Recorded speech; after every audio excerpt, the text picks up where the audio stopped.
Hey everybody, welcome to We Watch TV, the podcast about the TV that we watch. I am Daniel, she is Hope. This is episode 36, I think.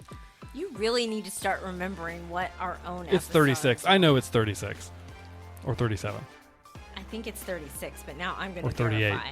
We are great. It's not episode 40 yet. Podcast It's not hosts. episode 40 yet. Excellent podcast host. This is episode 36. I was right. See, you questioned You were right. me. You questioned yourself. Whatever.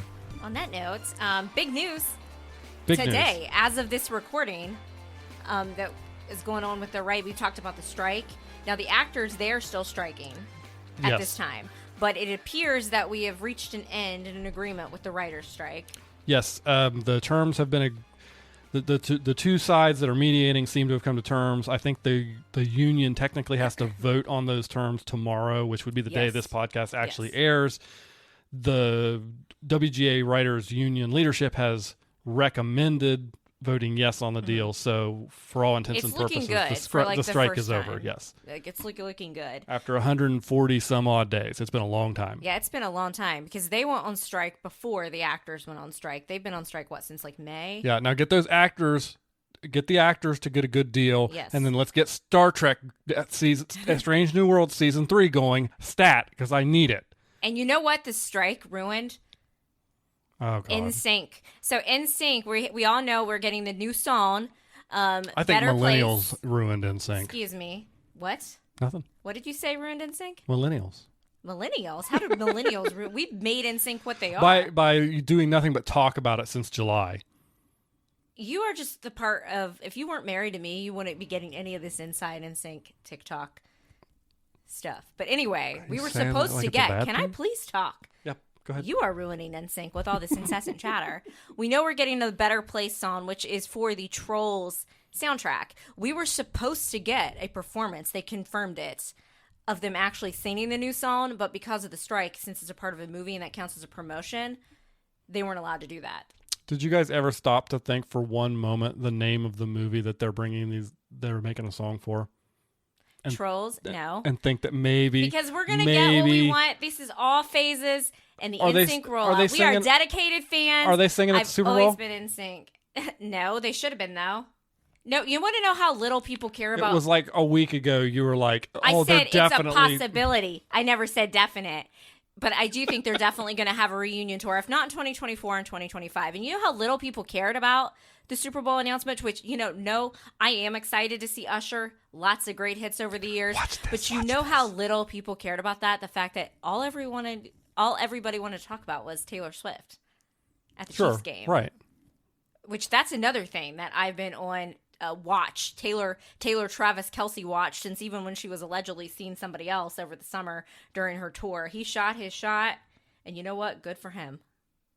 So the writer's strike is over. Yeah, I was going to say, can we please get back to that? The shows are going to start hopefully going at least back into pre-production with writing and stuff like that happening. And Yes. once the actors get their stuff taken care of, we will actually have shows being produced. I still think there's going to be a bit of a gap in some of the stuff, but Like the content. Well, we need the actors. That strike needs to end first. Right. Which it seems like they were asking for a lot of the same things. But one major show, which I was, before you completely got us completely off track, as you constantly do, Daniel, You're welcome. is Dancing with the Stars. There's been some drama surrounding that because the WGA, they were picketing.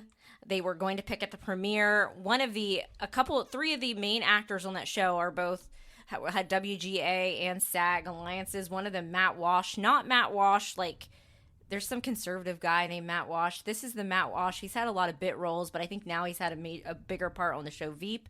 I know him as the doctor from The Hangover. I think he's also in Bad Santa. He's like the neighbor. He's popped up in a lot of different stuff. He's one of those people that you see him and stuff. You're like, oh yeah, he's that guy. Yeah. That you've seen him in things in. And he, I think, did have some writing credits or something. I'm not really sure, but he was more involved with the WGA, and he's supposed to be a member of the cast. And last week, he announced that he was dropping out.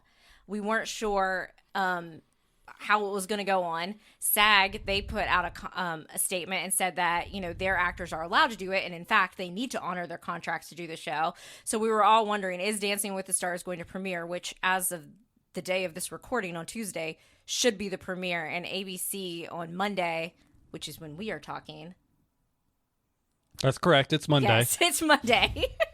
It's been quite a weekend. Said that they do have plans to proceed with the season, so we should have Dancing with the Stars back. I do not know if Matt Walsh is going to come back on. When you miss a lot of rehearsal, that can affect your performance on the show. Like, even like missing 3 or 4 days, the way this show goes and the amount that you have to learn, that can be a lot. I don't think anybody thought he was going to win, though. No. So some contestants we have. There's one contestant that I have to say, and I'm just going to throw it out there. I am very upset that Adrian Peterson was cast, and I hope he's out early. If you don't know the drama surrounding Adrian Peterson and his kids, please just go Google that yourself. Are you thrilled about that one? I always love when the athletes are on. I mean, they do a controversial candidate every year, but someone who, like, abused his own child. Go read that report. Yeah, and I you'll mean, be sick. the fact of the matter is, a controversial candidate. I would rather Sean Spicer or someone who is politically controversial as opposed to someone who's controversial I for the didn't reason like him either, but for the reasons that he's controversial. Adrian Peterson, is controversial. I would prefer somebody who's politically controversial as opposed to that. Because like we've got Jamie Lynn Spears, she's controversial, but it seems like they're trying to make her like the villain. What she did, that's like a family drama thing. She didn't like abuse kids. So there's a big difference in my opinion. I am excited for Allison Hannigan. I know her from Buffy. She's on that show How I Met Your Mother that had the worst finale of all time. She's been in a lot of other stuff too. Let's be fair. Let's be honest. The cast this season's kind of a stinker. It's kind of a stinker. She's a good pick, a good get though. Sure. I didn't realize she was so short. But it's a stinker. Until I saw she's paired with Sasha. Do you think she looked short? I guess because I feel like I thought. I mean, she was always up standing next to Marshall, who's like tall. I don't giant, know. So. That's why I maybe thought that she wasn't like short. I'll be rooting for the actress that was in the Doctor Strange movie. Me too. I can't pronounce her name. Yeah, but I liked her. She was supposed to have a bigger role in Doctor Strange, and from my understanding, COVID kind of cut her role a little bit. Like she was supposed to have. They did film that kind of right in the middle of that, didn't they? She was supposed to have more of a role. Hopefully we'll learn how to pronounce her name better after it airs. Mira Sorvino I need to hear the announcers say her name 5 times, and then I'll Mira have it. Sorvino, you know who that is? Vaguely, yeah. She is an Oscar winner, but what did we know her from? Romeo and Michelle's High School Reunion. You know her from that. Okay, that's one of the greatest movies of all time. I'm trying to think of in the Brady Bunch guy, Greg Brady. Oh, he'll be out soon. He'll be out early. The Bachelorette He's too old. star. They always do. Nothing against old people, but it's tough. Yeah, it's really hard. I think it's easier for an older dude though than it is an older lady because you can.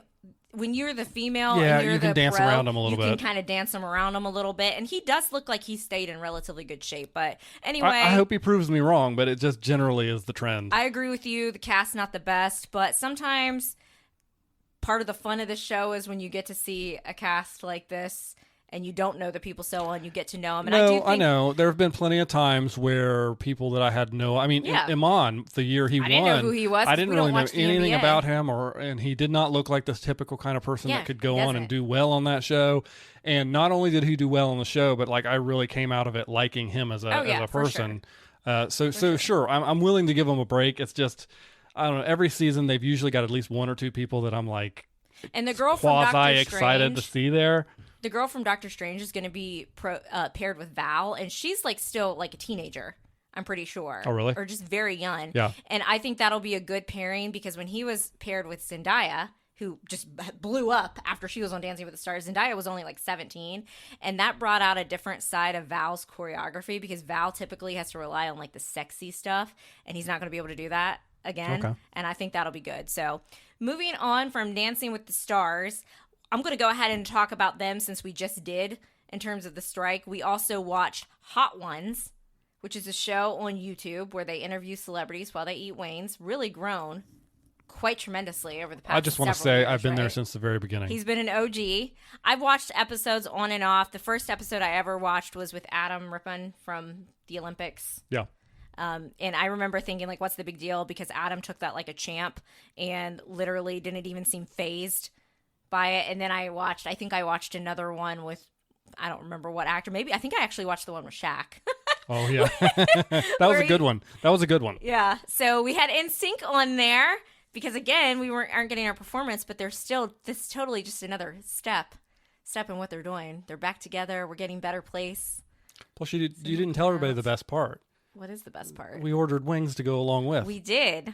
Got like 30 wings, And 3 different sauces, some potato wedges. We ate them all. And it was excellent. We were like, oh, we'll probably have some wings left the next day.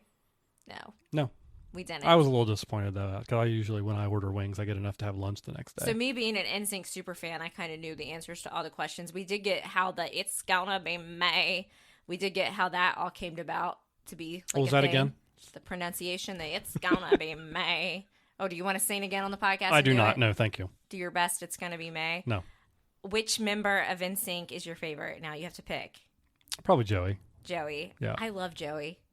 I was always a Justin girl growing up. I'll admit it. I know he's like the more controversial one now. Saying that. And then I like JC and Lance, but I'm really vibing with Joey now. He seems fun. With that said, I do also want to point out that I have no idea, like when you're listening to their music, who is singing at any particular you time. got to see Joey I'm basing in that concert. opinion totally and 100% off of that episode of Hot Ones. You've seen Joey and Lance live, Daniel. Single period amount of time that I've ever spent with any of those people. Again, is watching that episode of Hot Joey Ones. and Lance live at Epcot. I see them. They were like little blurbs yeah, off but in it the was distance. a wonderful moment for us all. So, other than that, we learned about the Star Wars thing. There was a Star Wars connection with Hot Ones. The rumor about how they were going to be for, I think it was Attack of the Clones, right? Oh yeah, the 3 of them, not Justin and not Lance, but the other 3. Yeah. Were in costume and But shot then their scene got scenes cut. for like probably that last big battle Yeah. scene on Geonosis, but then that scene got cut. So I thought the guy did a good. It was a good interview. I that felt guy like Sean, he is a national treasure. I agreed with Sean when they were ranking their best songs because in the members of NSYNC, I agreed with most of their songs. But I was like, what about I Drive Myself Crazy? And then Sean was like, you got to put Drive Myself Crazy on there. And I was like, yes, because that's one of my favorite NSYNC songs. I think that particular interview went by quickly because it was 5 people that he was asking questions. Nobody got so enough time to really sit and talk about something. And there was probably a lot on the cutting room floor from that episode too, that because they try to keep them within that like 20-minute time I saw the frame. behind the scenes, and they were all like pre-gaming with like Pepto and Pepto and Tums. Mm-hmm. They were all eating that. Oh, you'd have to. I guess so. So, in other non-NSYNC news, what else have we been watching? Well, before we get to what we've been watching, we have a special announcement. We're all over the place this episode, guys. We have stickers. Yeah, we do. We posted about it on our Instagram account. So there's a picture on there if you want to see them. And we put it out on Instagram that if you want one, we're just going to send them to you. We don't need anything out of you. You just need to contact us with your information, and we will send you a We Watch TV sticker. So probably message us on Instagram is the easiest way to do it. I guess we have some. We had a post on there where I called to action to comment. I don't think anyone's commented. We have some people who are go ahead and comment. Anti-Instagram, apparently. Those of you, I think, probably know how to contact us in other ways. Let us know. And our Twitter handles are at the end of this episode, although I don't know how much longer Twitter is going to be a thing. So it seems like Elon is trying to just kill it as quickly as possible. This episode is like word salad. There's a lot going on right now. Hey, we have a lot going on right now. We do. And you know who else has a lot going on? The trio from Only Murders in the Building. Yeah. We are marching right through the season. We just watched today. The episode 9 will come out, and there's 10 episodes this season, but we are going to talk about episode 8 called Sits Probe. The IMDb description was pressure mounts on the show's most critical rehearsal day, which that's Oliver's show that he's producing. A familiar official upends the case. Loretta's complex past threatens to upend everything else, and Charles must perform his number without going crazy. Best episode of the season for me for Only Murders. For sure. Absolutely. How it got its groove back. And you want to know why? We had more scenes of them together. Yeah. Working together. They were working together. We learned that Loretta, that's Meryl Streep's character, we thought she had that book where she was keeping the pictures of Paul Rudd. And like she was kind of an obsessive fan, but then it's revealed that it's not. It's pictures of the brother that was in the background of all of them because, she's his mommy. She's his mother. And I think we as the watchers technically learned that fact last week, but it was revealed to the other characters this week. We did not learn that last week. We learned that he was adopted last week. Oh, We maybe did that's not- us. Maybe yeah. we put that together. Okay. And then okay. they were coming through, and Loretta is at the beginning of the episode, and she's going through her story and talking about how she had to give up her baby when she was like 14. And we're like, and I said, didn't he say that he was adopted last week? I'm sorry. So we learned Occasionally, that I tidbit. forget that the people who made Stranger Things had to zoom in on a tattoo of a one on Vecna's arm to pound it in that was who they were talking about.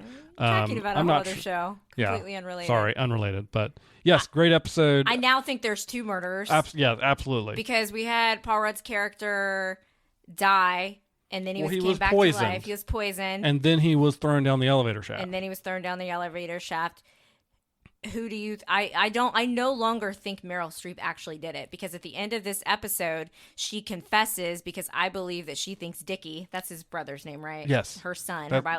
And she was going to give him a letter, but then I think Mabel found the letter. One of our trio found the letter. Yeah, Mabel So found the letter. And Dickie still doesn't know that Meryl is his mom. All this was happening as Meryl was supposed to be doing her singing part. And Mabel found the letter in her jacket, and her and Charles were back there reading it. And then the cops come in to arrest Dickie, and then she confesses to murdering him. So I think we can rule her out as one of the murderers. I really do. Do we think so at this point, since she confessed? I think at this point it would be so obvious. I think because she confessed, I think she believes that Dickie did it. So that's why I think she confessed. I think you could be right. Yes, and I still think Dickie could have done it, and she's still covering. I still him. think there's an opening for her to be truly one of the two. Yeah, there's still an opening, but I'm not. But now it would be kind of like with circling back. I can't remember the scene in particular, because she confesses specifically to each one, and I can't remember if she says how she poisoned him, because we now know it was rat poison. Yeah. But I can't remember if during that scene she says I poisoned him with rat poison, or just that I poisoned him. I think if all she said was I poisoned him, then I don't think she's actually the murderer.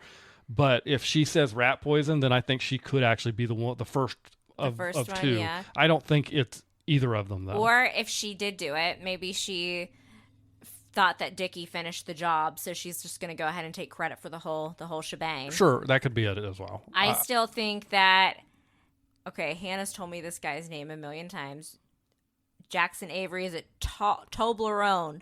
Toblerone. Jackson Avery from Grey's Anatomy? Yeah. What?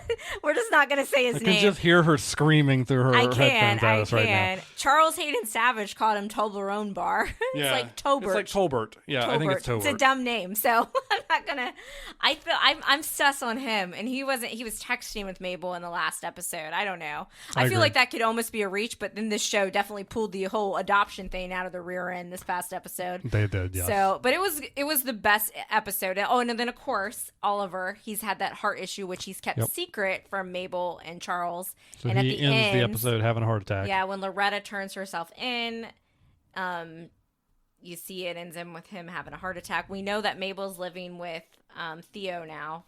That's the boy from season 1. The deaf guy. Yeah. Right? Yeah. He's just a man. We don't have to call him the deaf guy. Well, I do, because I don't remember his name. Okay. My friends call me Nathan Gay Nick. Nathan Lane's son. I just Nick, be gay. Everybody go watch New Girl. Side note. I feel like we talk about New Girl. We're going to have to one day do a New Girl rewatch on here because we reference it so much. I guess.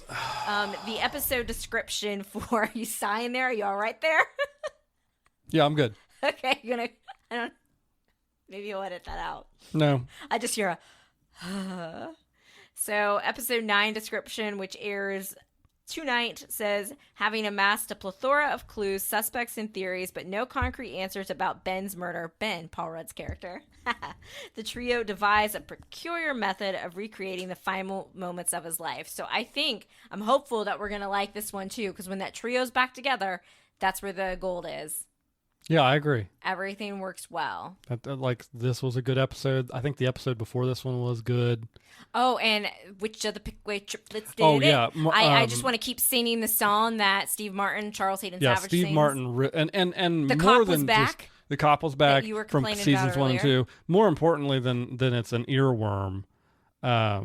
is that he really knocked that out of the park. Oh, too. he really did. Like, he did a great job, and the editing team did a really great job. That whole scene where they're putting that together was really well done. It was exactly the kind of thing you expect from this show from seasons 1 and 2, and so I was really happy to have it back. What about Tina Fey?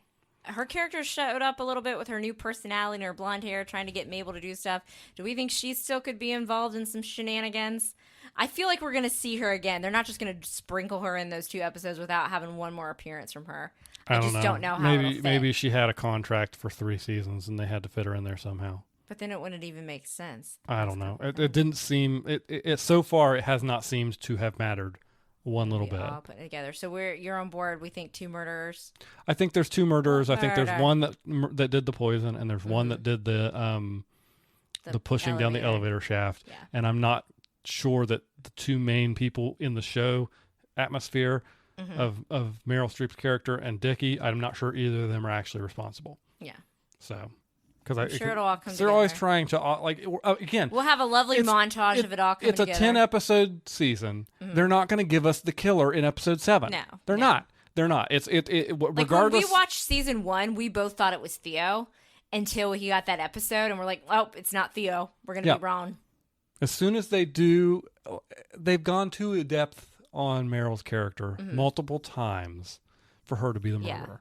Yeah, that's always how they show their hands, as they give you a big in-depth. Unless they're going to, skirt our expectations, and maybe because there are 2 murderers, you give the first one of them up early to throw everybody off. I mean, there might just be 1 murder. This is just us theorizing. There's 2. That's the twist. There's 2 for sure. That's the twist. Because that's the twist. There's 2. So next up, Star Wars Ahsoka, episode 7. 6. Episode 6. We finally met Thrawn. They've been talking about him for a while. What a villain. He's a great villain. I loved his entrance. He just showed up with his parade of people behind him, his entourage. Do you remember cool. episode 3 of this show when she killed the Inquisitor looking guy and he just turned into green smoke? Yeah, it was like a fart, yeah. Do you think those stormtroopers are people or more of that? Possibly more, probably more than that. More of that. That's because they look real beat up. Yeah. And they've been gone for 10 years. I think there's a lot of witchcraft and wizardry. Yeah, with the Night Sisters that we've met in this episode. Yeah. So set the episode up. We knew that Ahsoka was heading to find. But I loved that part where they're going to a galaxy far, that's far all away. She got was that beginning part, and the robot tells her a story. And I think a lot of people liked that. A lot of people are trying to read into it a little bit. I think that's just in our world. That was just a wink to we the fans. say no. In our world, when we start a story, we say "Once upon a time." Yeah. And in the Star Wars universe, you say a long time ago in a galaxy far, far away. I thought that was really cool. But then enjoyed it. That was all you got of Ahsoka was there at the beginning, and then we go to see where Sabine and Balin and what's her name? What's the blonde girl's name? I don't know. I just call her the blonde Hati show up. No, that's her name. Okay. Have gone and traveled to. And the witch woman. And the witch woman. And they find some more witches. Yeah. And Thrawn eventually. And Thrawn's not too happy that they brought some Jedis. No, he's not at all. With them. He's mad at the witch ladies. He's like, you didn't tell me about this. I figured we weren't going to get a lot of Ahsoka, the character, right. in this one because we had some catching up to do. And I was worried a little bit that this episode was going to be a letdown because I was so happy to see Anakin in the last one.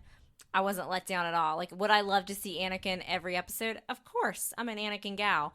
But I thought this was fantastic. It was a great episode from start to finish. Yeah, so let me ask you a question because I'm familiar with Thrawn from not just Rebels, but also from one of the books and some old books that are no longer EU are not canon though. Yeah, but it was he's been around for a while in the Star Wars verse. So what did you think of him? I think I already told you what I thought of him. What an entrance. Good villain. I can already tell it's a good villain. The entrance, the dialogue, and there's sometimes where I feel like sometimes shows fall flat with their villains. Right. But I think it's a good villain.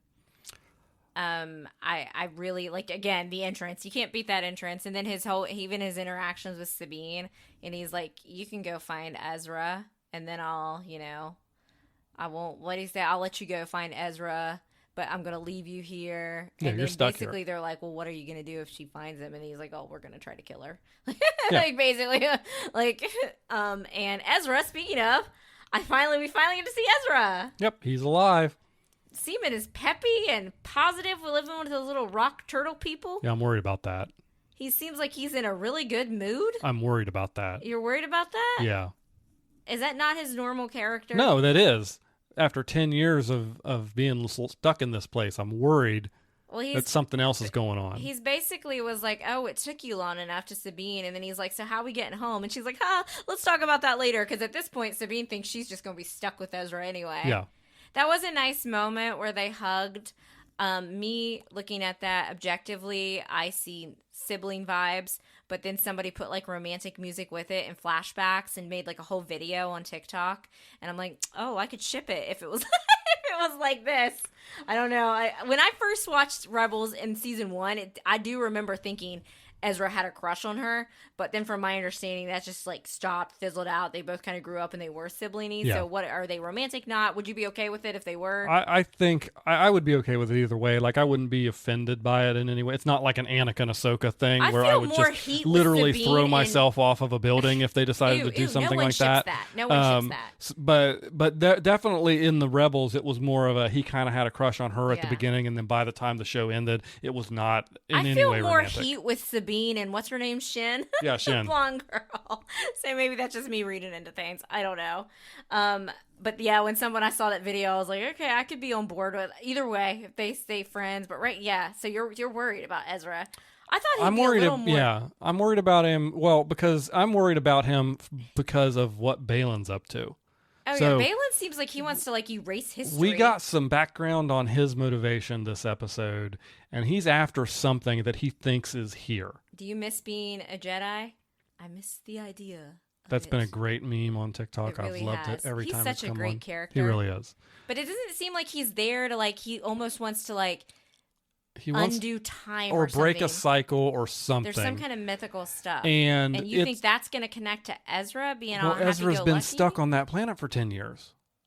So if there's something mystical in the Force hanging out on that planet, are you telling me that a Jedi do we think maybe time moves differently on that planet, so maybe it hasn't felt as long? But he's aged 10 years. Yeah, and he's certainly done well trimming his beard and everything on this planet. With and you can tell with like Thrawn's Star Destroyer. Yeah. And they've been there. And Thrawn clearly knows that Ezra's kicking about. Why hasn't he tried to kill him? Yeah. There's a lot of questions. There's a lot of questions going on here. And we've got, 2 more episodes left? 2 more episodes. It was good to see Ezra, though, and I'm sure Rebels fans felt very well fed in that. Dave Filoni, let him have everything.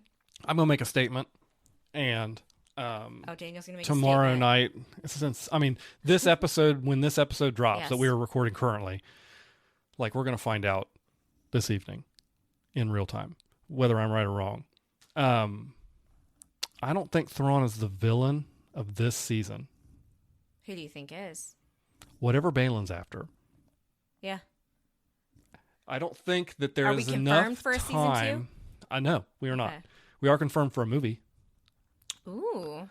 But there is. I think that I think it is. I think it's 50-50 right now. This season ends with Balin and Shin and Sabine and Ezra and Ahsoka stuck there. Oh, Thrawn leaves. Thrawn leaves, and we don't know what he does when he gets back to the regular Star Wars galaxy. Yeah. Like, he's gone, and that's it. And they're just there. Now, obviously, Ahsoka has shown that she can communicate with the space whales, so that's their way back. Jason has Force abilities. He's going to be with his mother. He could come into play in this. He's obviously potentially, the one that helped. I mean, he served a purpose when he's like, I hear like lightsabers in the one episode. So I think that I'm not saying that's how it's going to go down, but let me say, knowing Thrawn and knowing that he is going to be used for more than just this season of show, whether it's another season of Ahsoka or the movie or whatever, he's winning. Now he is going to win this season's arc. We know however that he Balin's wins. not going to be around because the actor. Well, we know that the actor, unfortunately, passed away. So they might have to change some plans they had for that. I mean, I can see the trajectory of his character biting it this season, anyways. Like, what he finds whatever it is Do he's we looking see for. Anakin again? Is there time? I feel like they wrapped up Anakin really well, and that it's not necessary. But I would love to see him one more time as like, being proud of Ahsoka, looking down on her, or something cute like that. After that episode where he was in it primarily, I said yes, and I believe even last episode I said yes, we will see him one more time. And you still After this that? week's episode, I do not believe there is time. I don't think they're gonna have time. I don't think there's time to do it in a satisfactory way. But I feel like they really ended his character very well. Oh, absolutely. It was very satisfying. So me as an Anakin fan, I can, rest my head. Yeah, happy. But I would love to see him again. Depending on where they go, whether it's a season 2 of Ahsoka or if they just go straight into a movie from here, maybe he shows up in one of those areas. But I don't think there's room in this season anymore for him. I think she's wrapped up Ahsoka has wrapped up that part, and she's ready to go forward with the challenge she's got in front of you, which is a big challenge because. Remember, at the end of this episode, we've got Thrawn asking the Night Sisters for some more magic. I saw somebody online suggesting that they're going to manifest a Darth Vader for her to have to fight. You know, it would be cool. Which I don't like that idea. I don't think they should do that. I don't think they should do because I think she's slaying her demons there. You know, what would be cool though if we had the Night Sisters. Do I put a spell on you? I did see somebody online did that with I'm like, somebody go ahead and make the TikTok and the memes, please. So, but yeah, I agree with you. The show, every episode just keeps getting better. Yeah. It's been excellent. Barring, disaster in these last 2 episodes, best Star Wars since Revenge of the Sith. Oh, completely agree. Unless these last 2 episodes completely fall flat, I 100% agree. It's been excellent. I'm going to put a caveat on that to suggest that neither of us have finished Andor, but they're a very different opinions on Andor. Well, Andor it's a different tone of show, and pretty much everybody that I've talked to about it, like, literally agrees with me. Oh yeah, it's really boring the first 4 episodes, and then it gets better. I don't think you're a good show if I have to get through 4 episodes until it gets good. I'm just throwing that out there. Like, if you can't hook me in, like, if I have to, like, work and actually be bored until it gets good, that annoys me. But that's everybody that even, like, stands that show has said that to me. They're like, oh, yeah, it's kind of boring until, like, you're 4 episodes in. So I am willing to give it a chance because I have read that it does go into some of that political stuff that I like of Star Wars. Mm-hmm. It's just, guys, when I'm tired throughout the week and I'm wanting to kick back, I don't want to kick back with something boring. And speaking of, I think we're pretty much wrapped with our Ahsoka. Yeah, I'll look very, very excited for the last 2 episodes. We wanted to watch the Turtles movie, but I unfortunately had a migraine over the weekend, so that prevented us from doing that. And it prevented us from starting another show. We were going to start What We Do in the Shadows. What We Do in Shadows. What We Do in Shadows. Kind of a spooky time. It's a comedy, but it's a Halloweeny kind of. There's vampires, so. So we do intend to start that. And I've also been catching up with the morning show, but for the sake of time, I'm going to go ahead and save that conversation for next week. So maybe I'll talk about 2 episodes then. All right, everybody, we made it. We are at the end of season 1 of the OC. This is season 1, episode 27, The Ties That Bind. I have been made responsible for reading the episode description today. On Julie and Caleb's big day, the gruesome twosome, Ryan may be leaving Newport forever. Everyone handles it differently. What date did that air? May 5th, 2004. What were we doing on May 5th, 2004? I was probably starting my internship. Yeah. When I track would have been over, right? Yeah. Okay. Because it ended early when we were in our college season. Ended earlier.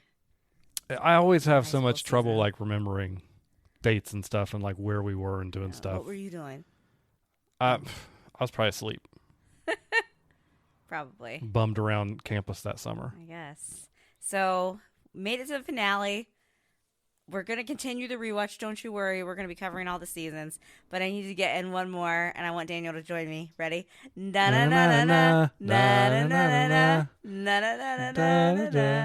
California.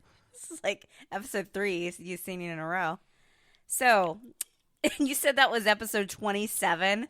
Yeah. That's a lot of episodes. I feel like we talked about this like the past 3 times in our rewatch conversations of just how many episodes there were. Yeah. In this one particular season. If I watch this today, the way today's shows are, like The Summer I Turned Pretty is only like 8 episodes, because that's kind of how they do the TV stuff now. Like, I feel like at least three seasons minimum worth of plot. Oh, for sure. And yeah. They fell short of 90210's like 29 episode season. And they had one of 90210 those used to times. do the same thing.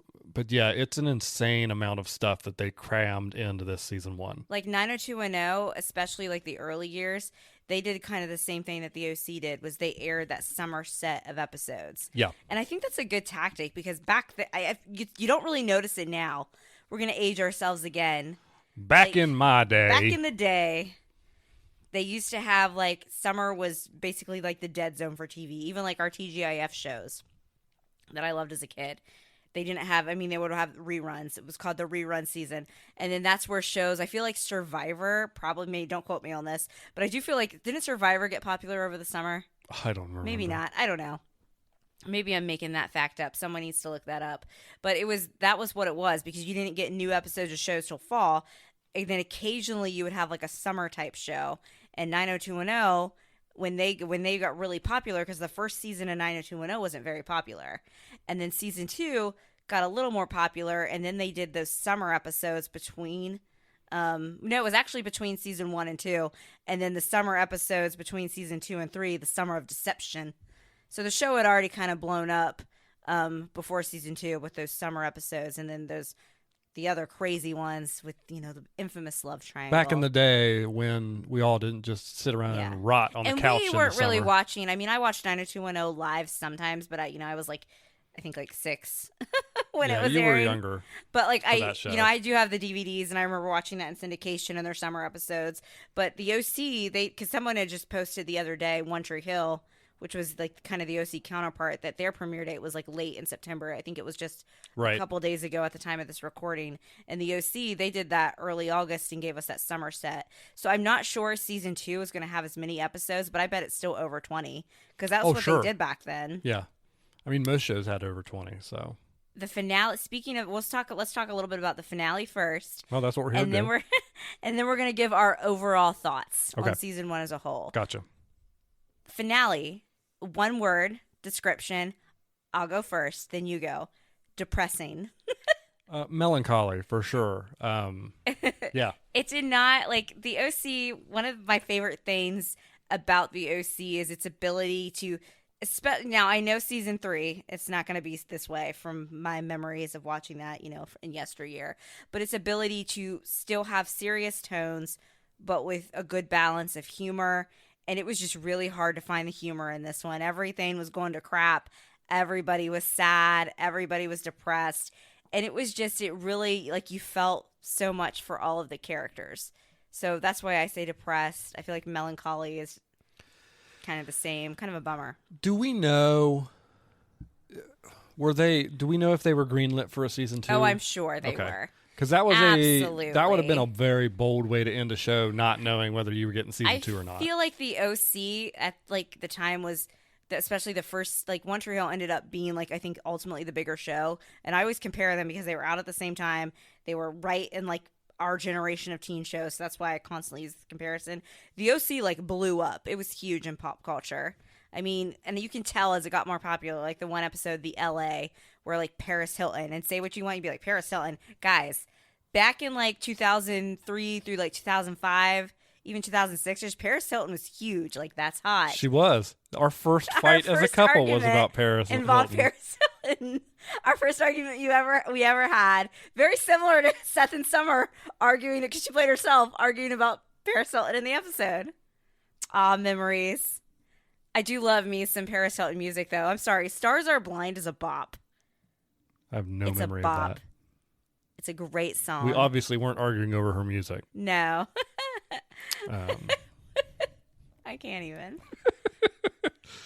So anyways, the episode, Caleb and Julie are getting married. The gruesome twosome. And everybody, Ryan decides, so Teresa is pregnant. Yes. And Teresa's pregnant. As far as Ryan's aware, it's his. Yes, we're pretty sure it's his. and so he decides he's got to leave and go live with her for some reason in Chino. At first, the Cohens are like more than happy to take her Right, in. yeah. They're happy to help Ryan. They're happy to help with all of these expenses. And then, of course, Ryan and Marissa have just recently gotten back together.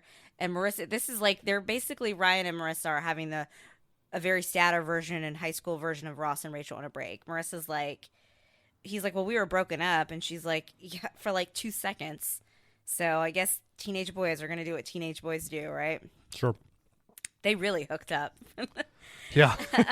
And so that's really what the episode revolves around. And Teresa decides to leave. Like, she's like, I'm going to go. I want to go home. I just feel weird being here. And even then, the Cohens are like, well, we can still help. It'll be okay. And Ryan just decides he's like, because, Ryan doesn't want to feel like a burden with the Cohens, even though he's not a burden. So ridiculously, Ryan decides to go, that it's just like all or nothing. Like, he's got to go to Chino. He's got to be with Teresa. He's got to quit school. He's got to get a job. Yeah, he's got to get a job. I still watch this as a grown-up, and I'm like, we could have all made this work. They could have had, like, especially they're teenagers. Let's keep this in mind. Like, she could have still had the baby. They could have supported. Ryan wouldn't have even been an absentee dad. He could have, I don't know how far we're led to believe. I think a couple hours maybe with traffic. They talk about like an hour drive. Yeah. So that's like, us with going with it like being Huntington. like in that with it being in that part of the world. I mean, an hour drive might not even be 30 miles. Yeah, like, and it probably because with of the traffic. and stuff, yeah. It's probably not like our hour drives. I don't know. California people, don't drag me. I'm not super familiar with your geography, but I have driven from LAX to Anaheim, and it was awful. So, did we do that? No, we drove. We were in an Uber for that. We drove from. Well, it doesn't matter if we were in an Uber or not. It was still terrible. We did drive from LAX. We went to Disneyland first in the rental car. So you told me I'm right. Now I'm right. Wrong. I guess now so. I'm right again. Okay. Even a broken clock. What is it? The phrase is correct once a day. Unless it's digital. You're so fun. So. But do you does that make you still mad? Why do you, what were the motivations? Was it because we need to have more drama? So that's why we're doing this to Ryan. What is Ryan's motivation? Because he wants to make sure he's there for his kid. He doesn't want to feel like a burden. So why does it have to be all or nothing? It almost bothers me more as a grown up watching this. I know I'm like using hand gestures very much. Like, I'm so annoyed by this. And I get it. They had to make drama. I mean, first and foremost, yeah, they had to make drama for the show. I think Ryan, like what you said, he doesn't want to be like his father. He wants to be there for his kid. And to him, that means being there every day, waking up, doing whatever, blah, blah, blah. Go to school, get your education, be able to provide for your child easier. Bring it into not how the world works for some people. Yeah, it's just. I mean, I think he definitely like jumps the gun, goes a little hard on some of that stuff. But I totally understand him like not wanting to take advantage, feeling like he's taking advantage of the Cohens by doing that. I'll ask you and also, this. I'll say Teresa's the one that said she's leaving, she's not staying, even though she kind of got that offer to do that. But and he feels could like have he's gone got to go back with her. and forth. It's like he had to pick one or the other in his mind. It didn't have to be that way. I mean, part of that's the show. What about him and writers. Marissa breaking up? I'm like, you guys could have made it work along. I mean, I guess we really didn't have our smartphones back then. It was harder to stay in communication. But I don't know. I think it was, again, plot device. He and Marissa kind of rushed and got back together, too. They've never really been friends either. Yeah, they needed to take a little bit more time but there. Still, what do we think of? I want to know what you think of Teresa as a character. I feel like, I'm just going to say this right now. Teenage Hope watching this show, when you were a character that came between my ships, I was like, I don't like her. Like that little, I don't like her. Now, it's not, and I feel like I didn't like strongly dislike Teresa, but she definitely annoyed me more than she does now. Now I'm just like, I pity her. Yeah, definitely I'm sympathetic. seeing it from more of like a parental, like, lens, I guess. Yeah, I'm sympathetic towards the things she's going through, obviously. Because obviously her mother's sick, so she feels like she's forced to work. Is her mother sick? Because it's unclear to me what the mother situation is with her. Maybe her mother's like disabled or something and can't work. I'm not really sure either, but she's mentioned in that one episode that her mom was sick. Okay, I didn't remember that. But I always thought like her mom appeared very supportive at one point. Yeah. I don't know. It's just weird to me because I feel like if it was my child, I would be like, you're going to school to get your education, period. We'll make it work, you know? Yeah, but I 'Cause think I got the same. impression Well, Teresa wasn't going to school at all, and she was just Yeah. working like these crappy jobs. well, I can't. Yeah, I can't, and I can't And then speak do for the Teresa. jobs in Newport pay? I know she had to get away from Eddie, but do the jobs in Newport just pay way more money? Because we had enough to leave from Chino. I'm sure she could have worked at I'm sure Chino has a McDonald's. Somebody look this up.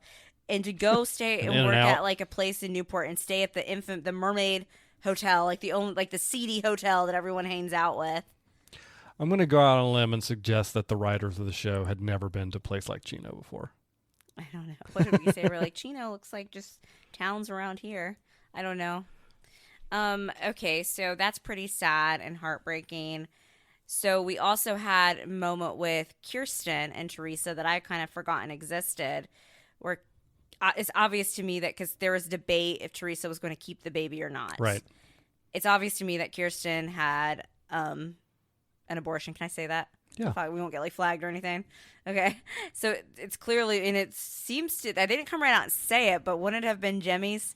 I they think that dated has in to high be the school, they case, kind right? of alluded to that. I think that's. I don't know if we ever circle back to that in future seasons or not. My memory's a little fuzzy, but I thought that was it. And then Sandy, and her kind of had like a little fight about it. Like, obviously she never told Sandy about and it's really none of his business. They weren't together then, but Sandy was kind of approaching her as more like, because I think at one point Teresa was going to give it up, and I think Sandy was more upset because he knows that's going to affect Ryan, Right. and they're just so young, and he was seeing it through that parental kind of lens in that way. So we had the drama with the adults going on. So let's just get into the gruesome twosome.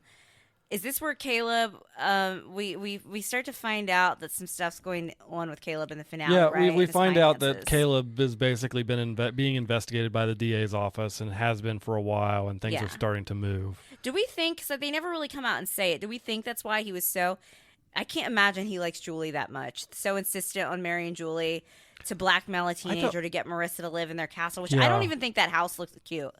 I didn't like the house. castle he bought Obviously, for, the the location is fortress? nice, the big pool and everything, Yeah. but I didn't like the look. It looked very It's sterile. probably was pretty cool in the 2000s. Probably, yeah. Unless season 2 gives us something, I don't remember Caleb having ulterior motives to marrying Julie. Obviously, he has either. motives to give. He's trying to blackmail Marissa to come live because that'll make Julie happy. Yeah. But I don't know if he has, other than like you said. I think you said They definitely sometime, alluded. give a family man kind of vibe, right, or something like Yeah. that. I don't know. They definitely alluded to him knowing about Julie and Luke.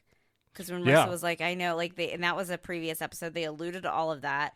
So I don't know. I know some of the drama that happens with Caleb in season 2. I just can't remember all of it right now because it's been so long Right. since I've rewatched, especially season 2. I tend to only rewatch the Christmasa episodes every holiday. So there was a lot that I didn't remember. Julie is one of those, both Julie and Caleb, but especially Julie, is just, they're great villains. Yeah, I agree. Because you see good, even in Caleb, Mhm. good parts of them, they can both be really funny, but then they're both so, horribly awful. I feel like the second, especially with Julie, because I tend to root for her more than Caleb, the second I start to really like her again, she just turns right around and ticks me off. Yeah, I don't even necessarily put them in the category of villain so much as antagonists. Antagonists, foils. Foils, antagonists, stuff like that, because they're not outwardly evil in the sense like what you would think of but not good people. like the Emperor in Star Wars is evil.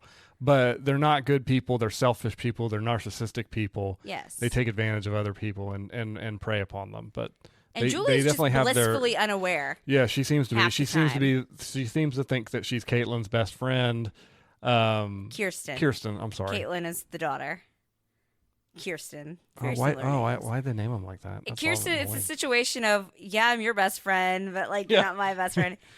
Kirsten, let's just get into her then. The Okay. patience of a saint. Oh, sure. We see Kirsten pretty much patient all season. She clearly loves her dad. She's put up with all this stuff. She's had all these, because there was many Caleb incidences throughout with the whole Uncle Sean thing. Her dad is marrying Julie, a woman that, even though Kirsten's very friendly and nice toward Julie, I mean, would you want your dad to marry somebody younger than you? Ew. No, especially certainly not. somebody that like was married to one of your best friends and ex-boyfriends. The whole thing's a mess. And you finally see Kirsten at the end just have a breakdown that we've been waiting for all season. And it really, I remember watching that when it happened, feeling sad for it, but now like as an adult to see all the weight. So not only, and this is before she even knows, we'll get to Seth in a minute. Yeah. This is before she even knows that Seth took off. So basically she's lost somebody who now she considers a son. And Ryan. Her dad and Julie are married. There's just... She finds out Jimmy and Haley are Yeah, and I don't think together. that... She seems a lot more chill about that later. I think that was just another thing to deal with. Yeah, I'm not saying it another was a negative secret thing, but it was just that another somebody had kept from her, and it Yeah. would be weird. Let's call it what it is. To have like an ex that was a significant person in your life dating like your sibling would be strange. It happens all the time on TV, but you think about it, and I think it was a culmination of things for her. She even may have like a line, and I'm like, ha, I do that, and you're like, yeah, you do. Where she's like, I'm choosing to be in denial until I don't have to deal with it. That's what I often do. That I just go in denial mode until I absolutely have to be faced with it and think about the thing. And then it all comes crashing down. And you are like my Sandy Cohen to be there to pick up the pieces. It's a tough job for Sandy Cohens of the world, too.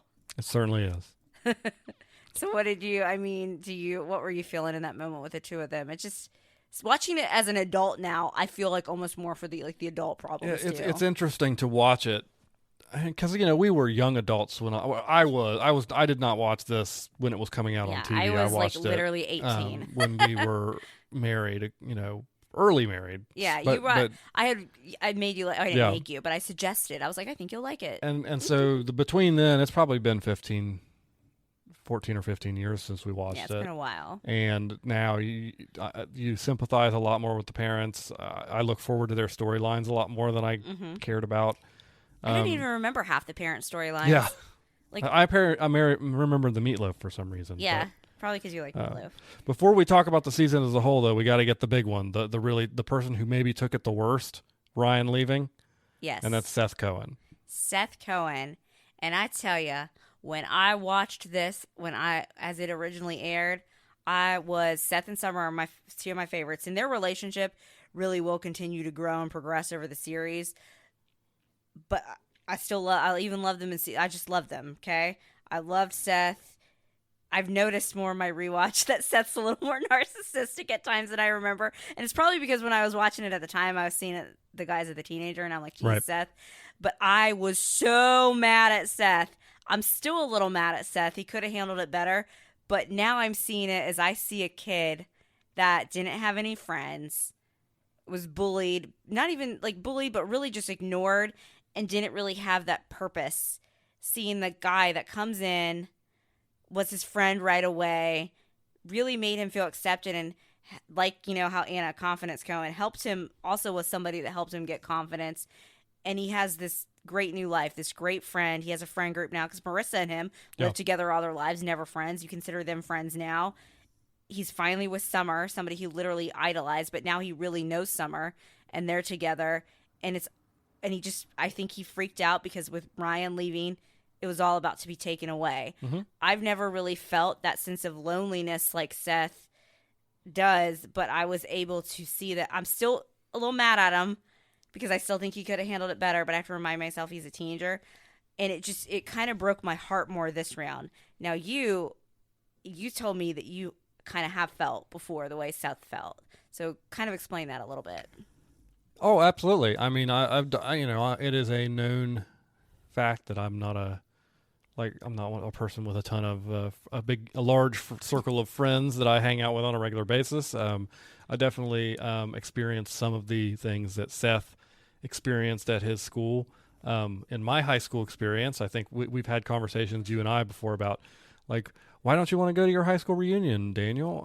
Well, because I didn't really care for high school that much, Hope.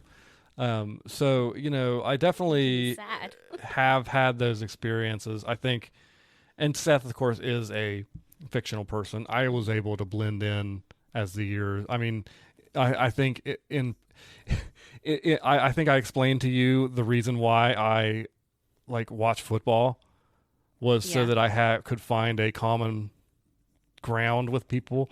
Of course, now I enjoy watching football now, but that was a conscious choice on my part to learn about the thing that a lot of other people in high school were talking about, so that I could talk about that and therefore have a place at the table. So I definitely understand where Seth is coming from. I do think, and I know he was mad at his parents. So from the teenager side, I kind of understand why he just put the phone number on the refrigerator and left with the parents. He could have handled Summer a little better. He could have had a conversation with her at all, as opposed to just disappearing entirely. So I think there is still criticism for him there, because while I think he wasn't recognizing, and this is maybe some of the narcissism of his character, with Ryan really is truly the person. We talk a lot about the true ships of shows. Oh, they're the ship. But Ryan is a person that really pulled him out of a tough, dark place, a shell. And while he did have Summer, he still felt very strongly that Ryan is the only reason that he has the life he has now, including having Summer. Yeah. But that was the narcissism in him, because he should have recognized that Summer's not just going to disappear. No, and she even said that. After like, Ryan's gone. Well, you still have me. She basically tried to reassure him. They kind of got past that place where she would have been a little upset with her dad's reaction to him, and they seemed like they were in a good place. And she said, you'll still have me, and we'll still have a good summer. And she was really trying to be there for him, and you could tell at the wedding of the Gruesome Twosome, especially, where she was really trying to comfort him. And I thought go out of her way to show, like, hey, I'm not going, I'm not going away. I'm not going anywhere. Like, look how much has changed, since the beginning. And I thought Summer was very vulnerable and open, which, her character, it was hard for her to get to vulnerable places too, because she was always afraid of getting hurt. And basically he did the one thing she didn't want to do, hurt her. Yeah. The one thing she asked him not to do. She was never like, not so much. She's like, yeah, I'd be embarrassed if Seth Cohen dumped me. But like, it was, she didn't want to put herself out there to get hurt. And he literally just basically disregarded what they had, because like you said, he was in that Seth Cohen classic narcissism moment, really not thinking much, because they say, I'm pretty sure in season 2 that he did try to call her, and she was just like, no. Like, and I would have been absolutely furious. I mean, it makes you like, wonder. If you had ran off on a boat, even a boat named after me, I would have been so mad, and you didn't say goodbye or come talk to me or anything. Well, yeah, because they didn't give us any they didn't give us any, like, we know he left a note for his parents, at least with a phone number or something. I'm not sure how they got to that.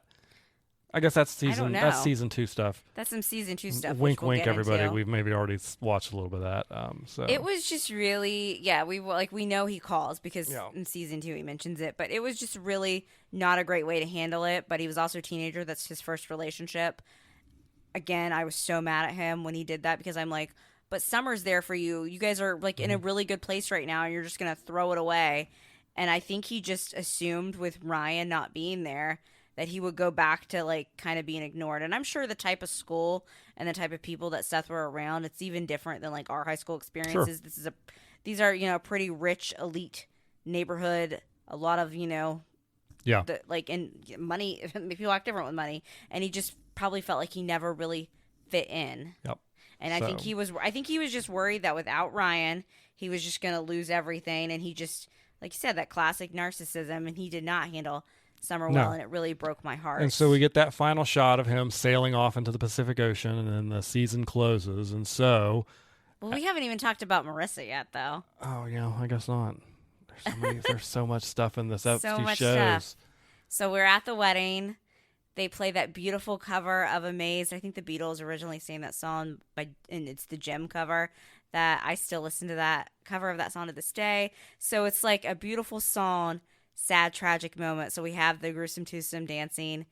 Haley and Jimmy dance. Mm-hmm. Kirsten and Sandy. Then you have Ryan and Marissa dance. And Marissa starts basically crying and saying what I thought was as best mature for a kid of that age and everything that she's been through. Like, I don't want you to leave, but I know why you have to leave. Or I know why you have to leave, but I don't want you to go. Right.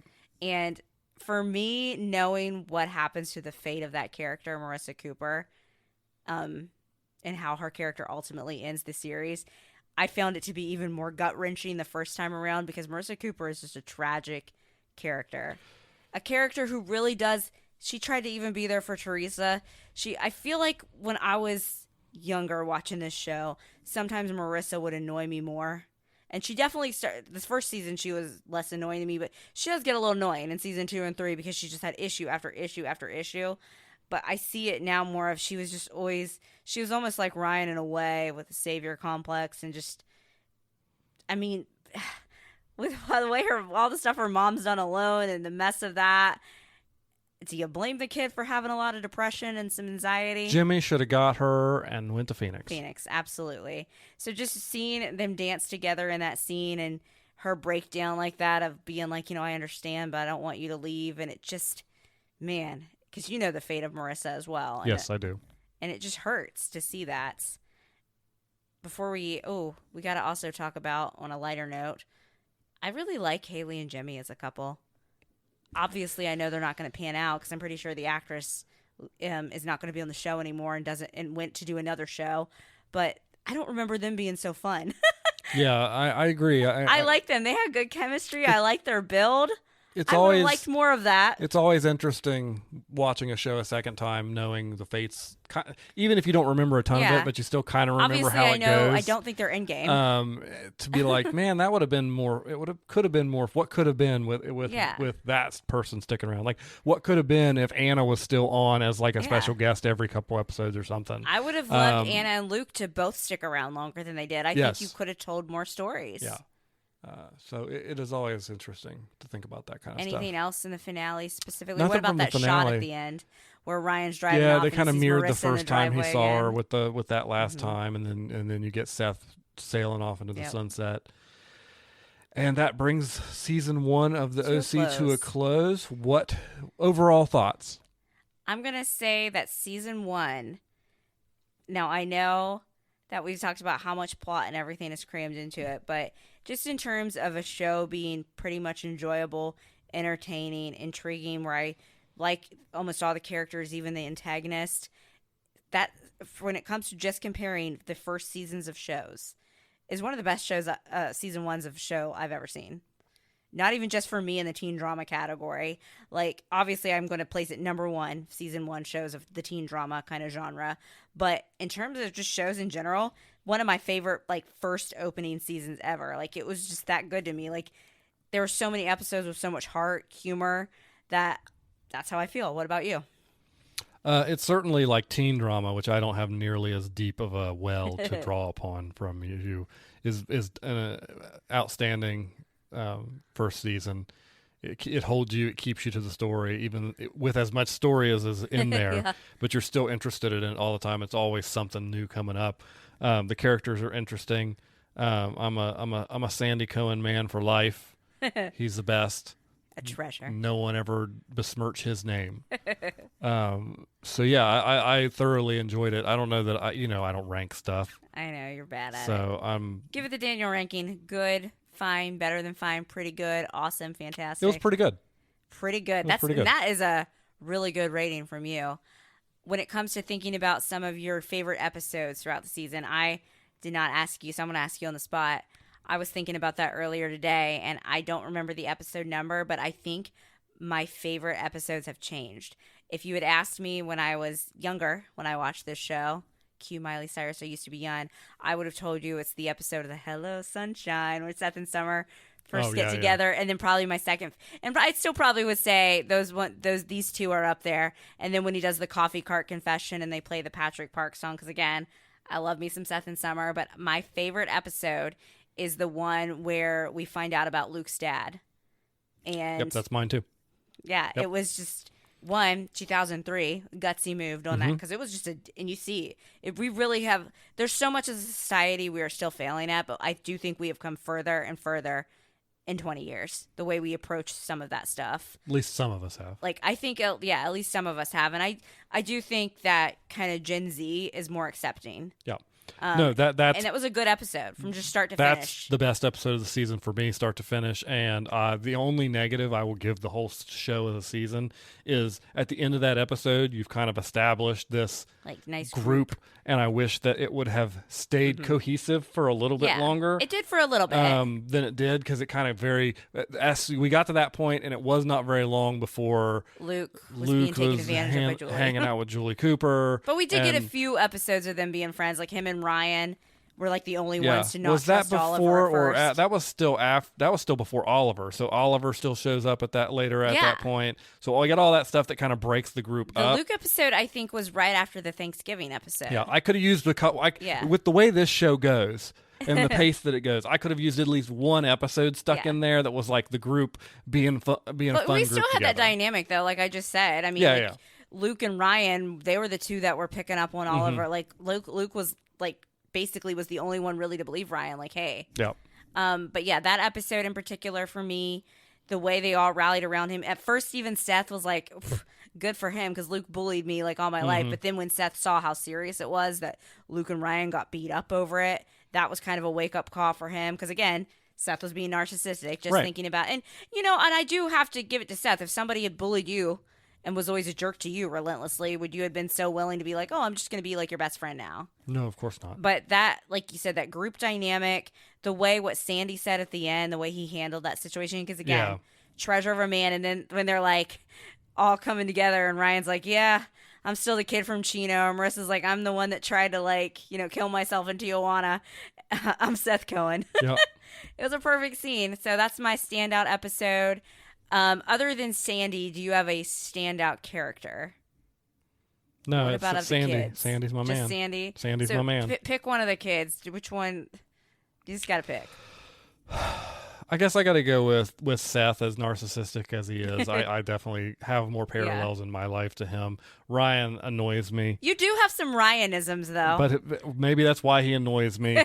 and I think that at least midway through the season, it was Ryan plus somebody in the wrong place at the wrong time. Yeah. But this entire season, that was the plot, was Ryan's in the wrong place at the wrong time. Always in the wrong place. For me, of course, I was always a Seth girl, like I've said before, but I still really liked Ryan. I always thought that I was 100% more Summer than I was Marissa, but I definitely have some Marissa tendencies that I didn't realize. Like I do try, I feel like sometimes to help people because I just have that empathetic personality, and that can get you in trouble at times. Like I have not as extreme as like an Oliver situation, but I've had similar things happen to me before with people I thought were my friends. And I'm like, oh gosh, I'm like, I do that too sometimes. But for me, still Seth is my favorite of the gang of kids. But I really think the whole cast is great. Again, Caleb, good foil. Julie, good foil. The parents, I think the parents, now I'm not going to, do we think it's intentional because California is a little more hip and trendy than like North Carolina? But I feel like the One Tree Hill parents are supposed to be younger because or not Keith, he was older, but like Karen, Dan, Deb, but they seem so much older to me because the way they're dressed and styled, whereas Kirsten, Julie, which we know Julie's younger than Kirsten, but like even Sandy, Jemmy, they all seem younger to me. They do, yeah. I agree. They look younger. They act younger, and I think that might just be the fashion. The fashion, the socioeconomic situation that they find because themselves in, because the One Tree Hill folks are a little bit more on the middle income kind of side. Yeah, like even Dan, who owns his own dealership, is still not. Dan super is wealthy. considered rich for Tree Hill, which I feel like would be the way the people are rich around where we're from. Right. Whereas in the OC, that would be like poor. Kirsten and is Sandy rich. are rich. They're wealthy. Yes. They're wealthy. So I think that the fashion is another thing that I really liked watching from this finale. What about you? I mean, you're not so much as into it as me, but like I see, it's like looking back a look of all the styles that I used to wear, and I think that's one of my fun parts about doing this rewatch in particular. But I'm glad that low rise jeans don't come back. Do not come. Anything else you want to say? No, that is it. That is season one of the OC in the books. We will be starting season 2 for next episode. Yes. All right, and that's the episode for today. Remember, if you want a sticker, and by the way, the sticker, you can see it on our Instagram account. Yes. It just looks like our art for the podcast. Yeah. So if, But I mean, stickers are fun. most of you are listening on some sort of app right now. It's probably right in front of you if you look at your screen. Stickers if you want are fun. if you want a And sticker, these are free. they're free. We're giving them away. We got a bunch of them. We just want you to have them and hold them and love them I love them. And thank stick you them on for stuff. listening. and send us a picture of what you stuck them to. Yeah, we like pictures. We'd love to see. So Bonus points if you send us a picture with like your dog or your cat. I guess and your kid too, holding one of our stickers. stick them to their forehead. Aw. Well, thanks for listening, everybody. Have a good week. Thanks for listening to this episode of We Watch TV, a podcast about the TV shows we watch. You can find more from Hope and Daniel on Instagram at We Watch TV Podcast. Drop us a line if you like the show, have a question, or a recommendation. You can find Hope on Twitter at Lil Runner and Daniel on Twitter at TheRealHoboDan. Music for today's podcast was provided by Your Tunes from Pixabay. Artwork was created using the AI program Midjourney with prompts written by Daniel.